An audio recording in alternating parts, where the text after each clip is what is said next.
Hi dear friends, I welcome you all in your own YouTube channel JK exam tutor. तो आज ही 6 जुलाई आज के important current affairs को discuss करने से पहले मैं आप सारे दोस्तों से रिक्वेस्ट करता हूं, अगर आप इस चैनल पर पहली बार विजिट किए हैं तो do subscribe this channel and don't forget to press on a bell icon so that you never miss any important update from my side. And मैं आप बच्चों से, आप दोस्तों से ये भी उम्मीद करता हूँ कि आप इन वीडियोस को अपने फ्रेंड्स के साथ भी शेयर करिएगा, क्योंकि as sharing is a caring, वो भी इन सेशंस का फ़ायदा उठा पाए। आज हम बहुत ही ज़्यादा इम्पॉर्टेंट अपॉइंटमेंट्स को डिस्कस करेंगे एंड कुछ इम्पॉर्टेंट इंडाइसिस को डिस्कस करेंगे एंड हम आर्टिफिशियल इंटेलिजेंस यानी साइंस एंड टेक्नोलॉजी पर भी कुछ इम्पॉर्टेंट अपडेट्स को यहाँ पर डिस्कस करेंगे। ये आपके लिए बहुत ही ज़्यादा इम्पॉर्टेंट सेशन है, क्योंकि इस सेशन से ज़रूर आपके एग्जाम्स में क्वेश्चन देखने को मिलेंगे। So without wasting your precious time, now let us move to our today's first question. Our first question is, who has recently become the new chairman of the Central Board of Direct Taxes? तो central board of direct taxes के नए chairman बनाए गए हैं रवि अग्रवाल को। ये आपने याद रखना है, बहुत ही ज़्यादा इंपॉर्टेंट अपडेट है ये। And central board of indirect taxes के भी चेयरमैन नए सिलेक्ट किए गए हैं, तो वो है संजय अग्रवाल। ये भी आपने याद रखना है। तो यहाँ पर आपने ये याद रखना है कि रवि अग्रवाल नए चेयरमैन बनाए गए हैं central board of direct taxes and central board of indirect taxes के चेयरमैन बनाए गए हैं संजय अग्रवाल को। नाउ कुछ इंपॉर्टेंट अपॉइंटमेंट्स को हम आज रिवाइज करेंगे। First, reappointment of principal secretary to the prime minister Modi किया गया है प्रमोद कुमार मिश्रा को, यानी प्रमोद कुमार मिश्रा को फिर से बनाया गया है principal secretary to the prime minister of India. First woman helicopter pilot of Indian navy बनाया गया है अनामिका बी राजू। तो आपने ये याद रखना कि Anamika B Raju first woman helicopter pilot है इंडियन नेवी की। And who has been appointed as the next chief of Indian army? तो next chief of Indian army बनाए गए हैं लेफ्टिनेंट जनरल उपेंद्र द्विवेदी। ये आपने याद रखना है, Upendra Dwivedi is the new chief of Indian army. Now who has been appointed as the next secretary general of NATO? तो नेटो के नए सेक्रेटरी जनरल बनाए गए हैं मार्क रुटे को। ये आपने याद रखना है। Who has been recently appointed as the Deputy Chief of Indian Army? तो नए deputy chief of Indian army बनाए गए हैं एनएस राजा सुब्रमणी को। ये आपने याद रखना है। When is international day of parliamentarism celebrated? तो हर साल हम इंटरनेशनल पार्लियामेंटरिज्म डे सेलिब्रेट करते हैं 30 जून को। ये आपने याद रखना है। एंड इस साल का थीम रखा गया है parliamentary diplomacy building bridges to peace and reconciliation. ये इंपॉर्टेंट थीम आपने याद रखनी है, आपके एग्जाम्स में पूछी जा सकती है। एंड इंटरनेशनल एस्टेरॉयड डे हम सेलिब्रेट करते हैं आम 30 जून को। ये भी आपने याद रखना है, जिस दिन हम सेलिब्रेट करते हैं international day of parliamentarism. Now let us move to next question. Who has been appointed as the leader of house in Rajya Sabha? तो leader of house in Rajya Sabha बनाया गया है जयप्रकाश नड्डा को। ये आपने याद रखना है। एंड जयप्रकाश नड्डा प्रेजेंट में हमारे यूनियन हेल्थ मिनिस्टर भी है। ये भी आपने याद रखना है। Who has been appointed the head of the European union? तो यूरोपियन यूनियन के हेड सिलेक्ट किया गया है Ursula von der Leyen. Ursula von der Leyen, Ursula von der Leyen को बनाया गया है head of the European union. Now let us move to next question. The world is first country to announce livestock emissions carbon tax? तो दुनिया की पहली ऐसी country जिसने ये इनिशिएटिव लिया है कि जो भी हमारा लाइव स्टॉक है, यानी जिसमें गाय बैल बकरियां आती है, तो इन एनिमल्स पर भी अब क्या लगेगा? Livestock carbon emissions tax. ये इनिशिएटिव लिया है डेनमार्क ने। ये आपने याद रखना है। Denmark is the world is first country to announce livestock emissions carbon tax. कब से ये लगेगा? फ्रॉम 2030 से। ये आपने याद रखना है। काउ शीप पिग पर ये लगेगा। क्यों लगेगा ये carbon live stock emissions carbon tax क्यों लगेगा? रीज़न ये है कि जो हमारा लाइव स्टॉक है ये रिलीज़ करता है मीथेन गैस, ये आपने याद रखना है। एंड मीथेन गैस एक ग्रीन हाउस गैस है जिससे हमारा एनवायरनमेंट दिन ब दिन आए दिन अगर ग्रीन हाउस गैस का जो क्वांटिटी है वो एटमॉस्फेयर में इंक्रीज होता है तो ये जो हमारा एनवायरनमेंट है तो यहाँ पर गर्मी बढ़ती है। तो इस ग्रीन हाउस गैस को कम करने के लिए ये live stock emissions carbon tax initiative लिया है बाय द डेनमार्क। ये आपने याद रखना है कितना लगेगा पर काउ पर, ये भी आपने याद रखना है 72 करोना जो कि इंडियन रुपीज़ में बनता है 8600, ये आपने याद रखना है पर एनम। हर साल 8016 रुपीज़ लगेगा हर काउ पर एनम, ये आपने याद रखना है। नाउ डेनमार्क के रिगार्डिंग कुछ इंपॉर्टेंट स्टैटिक जी के देखेंगे जो पूछा जा सकता है। तो डेनमार्क की कैपिटल है कोपेनहेगन, ये आपने याद रखना है। करेंसी है डेनिश क्राउन, ये आपने याद रखना है। एंड पीएम हमें मेटे फ्रेडरिक्सेन, ये आपने याद रखना है। PM of Denmark is Mette Frederiksen, ये आपने याद रखना है। Now let's move to next question. Who tops the recently released global liveability index 2024? तो इसमें टॉप किया है ऑस्ट्रिया की कैपिटल वेना ने, ये आपने याद रखना है। एंड सेकंड नंबर पर कोपेनहेगन जो कि डेनमार्क की कैपिटल है। एंड थर्ड नंबर पर जूरिच जो कि स्विट्जरलैंड की सिटी है। एंड बॉटम पर मिला है पोजीशन किसको? डमास्कस को, ये आपने याद रखना है। डमास्कस को बॉटम पर रैंक मिला है इन ग्लोबल लिवेबिलिटी इंडेक्स, यानी Damascus one of the worst city है फॉर लिविंग, ये according to global liveability index जो कि डमास्कस सीरिया की कैपिटल है, ये आपने याद रखना है। And global liveability index is released by the economic intelligence unit. तो इकोनॉमिक्स इंटेलिजेंस यूनिट करता है रिलीज ग्लोबल लिवेबिलिटी इंडेक्स हर साल। नाउ लेट अस रिवाइज कुछ important indices. What is India's rank in the recently released Sustainable Development Report 2024? तो इसमें India की rank है 109, ये आपने याद रखना है। India is ranked in the recently released global energy transition index 2024, 63rd rank मिली है इंडिया को। तो वर्ल्ड इकोनॉमिक फोरम के रिगार्डिंग स्ट्रैटेजी के ये है कि ये 1971 में एस्टेब्लिश किया गया। हेडक्वार्टर्स कोलोगनी स्विट्जरलैंड में। एंड प्रेजेंट में इसके प्रेसिडेंट है बोर्गे ब्रांडे।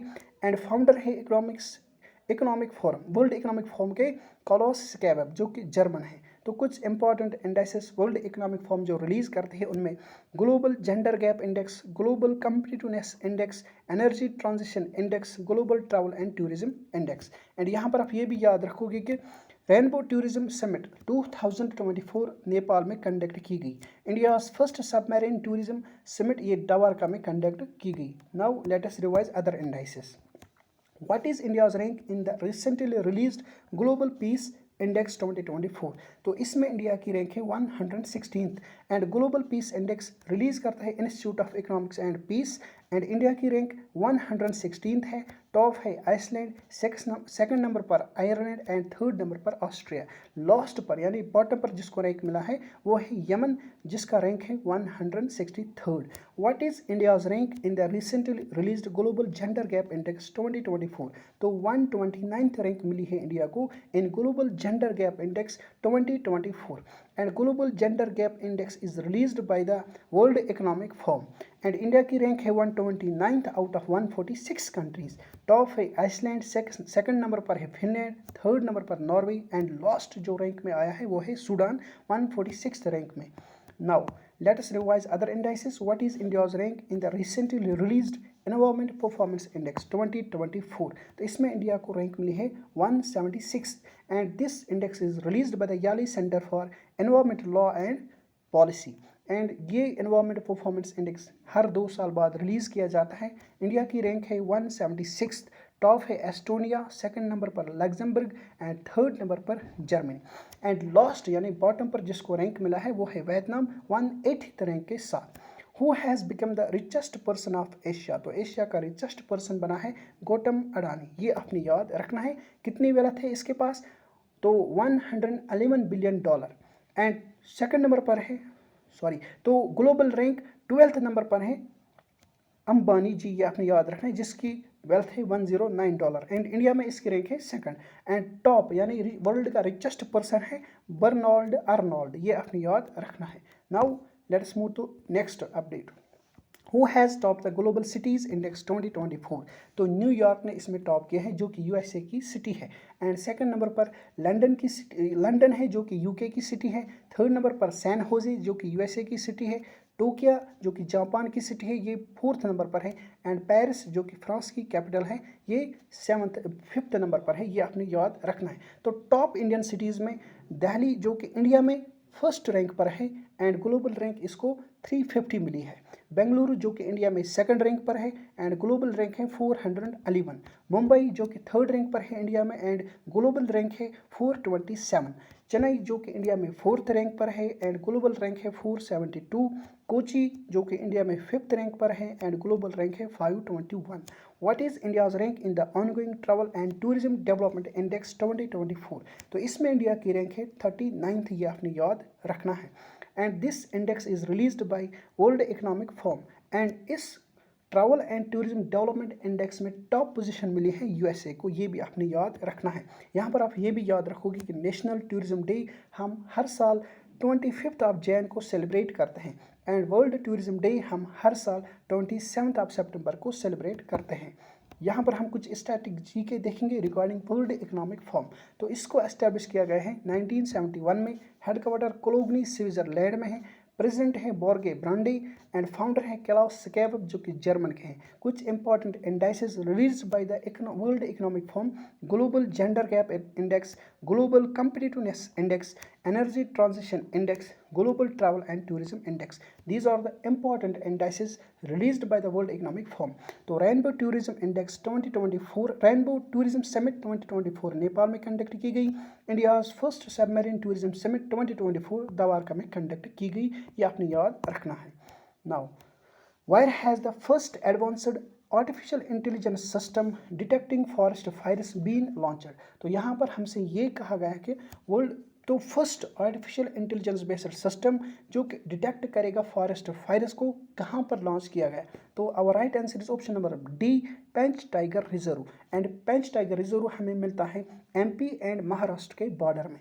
एंड ये जो artificial intelligence based system release किया गया है इसका नाम है पेंटेरा एंड ये 3 मिनट पहले हमें वार्निंग देगा रिगार्डिंग फॉरेस्ट फायर। ये आपने याद रखना है। इस तरह से हम फॉरेस्ट को सेव कर सकते हैं फ्रॉम फायर। तो ये भी आपने याद रखना है कि ये जो पेंटेरा सिस्टम है जो कि आर्टिफिशियल इंटेलिजेंस बेस्ड सिस्टम है, इसमें हाई रेजोल्यूशन PTZ कैमरा लगाया गया है एंड PTZ का मतलब है पेन टिल्ट जूम। ये भी आपने याद रखना है। जो जूम जिसकी जूम रेंज है 15 किलोमीटर्स, ये भी आपने याद रखना है। Now let us move to artificial intelligence based important updates जिनको हम यहाँ पर रिवाइज करेंगे। तो फर्स्ट स्टेट इन इंडिया जिसने आर्टिफिशियल इंटेलिजेंस बेस्ड सब्जेक्ट किया है, सब्जेक्ट को इंक्लूड किया है अपने स्कूल करिकुलम में, तो ये है केरल। ये आपने याद रखना है। Who has been appointed by NASA as the first head for AI, this is David Salvagni. ये भी आपने याद रखना है। एंड यहाँ पर नासा की फुल फॉर्म है national aeronautics and space administration, जिसको एस्टेब्लिश किया गया है 1958 में। हेडक्वार्टर्स वाशिंगटन DC में। एंड मोटो है नासा का for the benefit of all. Who has launched the world's first artificial intelligence based spokesperson Victoria She, this is Ukraine, ये आपने याद रखना है। Which AI anchor won the Global Media Award, तो this is Sana, ये भी आपने याद रखना है। What is the India's first AI based film whose trailer has been released, this is Aira, ये भी आपने याद रखना है। Now कुछ other important updates regarding artificial intelligence। By what name WHO यानी वर्ल्ड हेल्थ ऑर्गेनाइजेशन ने लॉन्च किया है first AI powered digital health promoter, तो इसका नाम है सारा। सारा की फुल फॉर्म है smart AI resource assistant for health. ये 8 लैंग्वेज में बात कर सकता है रिगार्डिंग हेल्थ, ये भी आपने याद रखना है। विच company has recently launched artificial intelligence based chat bot जिसका नाम है हनुमा, तो ये है रिलायंस इंडिया लिमिटेड, ये भी आपने याद रखना है। यहाँ पर हम कुछ और इंपॉर्टेंट अपडेट्स देखेंगे। तो what is the name of India's first artificial intelligence teacher, तो दिस इज आइरिस। इसको डेवलप किया है मेकर लेब्स एजुकेशन टेक्नोलॉजी, ये अपने याद रखना है। एंड ये जो आइरिस है यानी आर्टिफिशियल इंटेलिजेंस बेस्ड टीचर, इसको लॉन्च किया गया है केरला के एक स्कूल में जो है KTCT higher secondary education school, ये आपने याद रखना है। Now let us move further. Which company has launch the world first AI software engineer, जिसका नाम रखा गया है डेविन। तो ये कॉग्निशन ने लॉन्च किया है एंड कॉग्निशन USA की एक स्टार्टअप है, ये आपने याद रखना है। Which has become the first country to bring soil from the dark side of moon. तो ये किसने लाया है? चाइना ने, ये आपने याद रखना। China is the first country in the world to bring soil from the dark side of the moon. And चंद्रयान-1 मिशन के डायरेक्टर हाल ही में उनका डेथ हो गया है, तो उनका नाम क्या है ये भी आपने याद रखना है, श्रीनिवास हेडगे, ये आपने याद रखना है। एंड चंद्रयान-1 को लॉन्च किया गया था इन 2008 bye the launch vehicle PSLV XL, ये आपने याद रखना है। चंद्रयान-2 को लॉन्च किया गया है in 2019 by the launch vehicle GSLV MK2 and Chandrayaan three को लॉन्च किया गया है in 2023 by the launch vehicle GSLV MK3, ये आपने याद रखना है। Who has been announced to build the first railway system float on the moon. तो बहुत ही ज़्यादा इंपॉर्टेंट करंट अफेयर है ये आपने याद रखना है। फर्स्ट रेलवे ट्रैक बिछाया जाएगा मून पे, जिसका नाम रखा गया है फ्लोट। ये किसने अनाउंस किया है? नासा ने, ये आपने याद रखना है। एंड फ्लोट का मतलब है flexible levitation on a track, ये आपने याद रखना। Now let us move further. तो when was MSME day celebrated every year. तो ये आपने याद रखना है कि micro small and medium enterprises day हम हर साल सेलिब्रेट करते हैं 27 जून, ये आपने याद रखना है। बहुत ही इंपॉर्टेंट अपडेट है ये। एंड इसका थीम है इस साल micro small and medium enterprises and sustainable development goals. इस दिन को हमने कब से मनाना स्टार्ट किया है? फ्रॉम 2017। एंड MSME मिनिस्टर हैं इस साल, MSME मिनिस्टर जो कि नए चुने गए हैं, तो वो है जितिन राम मांझी, ये आपने याद रखना है। एंड MSME हमारी GDP में यानी ग्रॉस डेवलपमेंट प्रोडक्ट में कितना कंट्रीब्यूट करता है, तो ये भी आपने याद रखना है, मोर देन 29%, ये आपने याद रखना है। एंड टोटल एक्सपोर्ट में कितना कंट्रीब्यूट करता है हमारा MSME सेक्टर, तो ये भी आपने याद रखना है 50%। एंड जो हमारा micro small and medium enterprises जो ये सेक्टर है, ये एम्प्लॉयमेंट करता है प्रोवाइड 11 करोड़ पीपल को, ये भी आपने याद रखना है। तो this is very much important, ये आपने याद रखना है। तो ये था हमारा आज का सेशन। तो मैं उम्मीद करता हूँ कि आपको आज का सेशन बहुत ही इंटरेस्टिंग लगा होगा। एंड आज के सेशन में हमने कुछ इंपॉर्टेंट अपॉइंटमेंट्स देखे, साइंस एंड टेक्नोलॉजी रिगार्डिंग कुछ इंपॉर्टेंट अपडेट्स देखे, एंड जो भी बैक डेट आया था रिगार्डिंग साइंस एंड टेक्नोलॉजी उसको भी हमने रिवाइज किया। तो मैं इसी तरह आपको रोज़ इन सेशंस के जरिए बैक डेट करंट अफेयर्स भी रिवाइज कराता हूँ, एंड जो भी हमारा नया टॉपिक आता है उसको भी हम यहाँ पर रिवाइज अच्छे से पढ़ते हैं, अच्छे से उनके रिगार्डिंग हम अपडेट्स लेते हैं। तो मैं अब लास्ट पर आपसे यही रिक्वेस्ट करूंगा कि अगर आप इस चैनल पर नए हैं तो please do subscribe this channel and do like and share this videos with your friends. Now मिलते हैं अब हम अपने अगले सेशन में, तब तक के लिए मैं और आप अल्लाह के हवाले। Good bye, take care.